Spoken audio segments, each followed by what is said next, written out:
Emily, AT&T was reportedly not interested in bidding for Yahoo. Why did AT&T change its mind?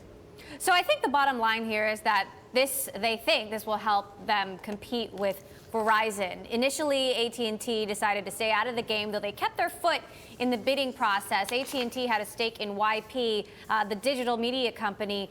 YP was bidding for Yahoo, and the YP arrangement would have worked as a merger of the core business, Yahoo's core business, a spin out of that business, and YP. But YP has now dropped its bid altogether, and AT&T is going into this wholeheartedly. Now, we do know ultimately they got at least 10 initial offers, somewhere in the range of $4 to $8 billion. Verizon had long been considered the front runner, but our reporting now shows that Verizon's bid was not nearly the highest bid. So it's unclear if Verizon still is the front runner. It's unclear how seriously they're considering AT&T's bid in particular.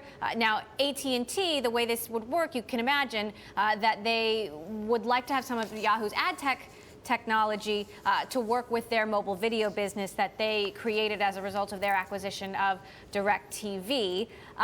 We did hear from Yahoo CFO Ken Goldman yesterday, who talked about the sales process moving well along the way. Take a listen to what Ken Goldman had to say.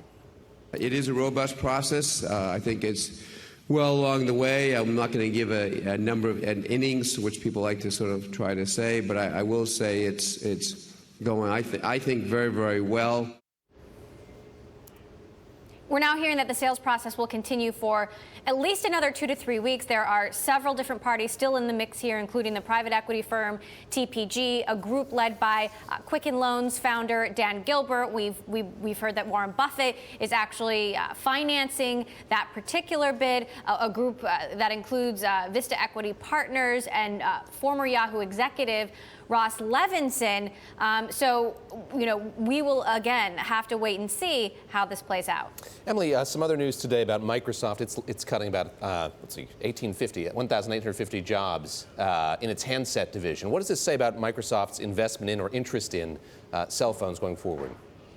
Yeah, so this appears to be Microsoft taking another foot out of the phone business. We have reports of internal emails showing Microsoft executives saying we're stepping back, but we're not out completely. But nobody knows quite what that means for the strategy going forward. Now, we know last year they wrote off $7.6 billion related to their Nokia acquisition. They cut 7,800 jobs last year. Now they're cutting 850 more jobs. About 1,300 of those are actually in Finland, 500 of those jobs globally.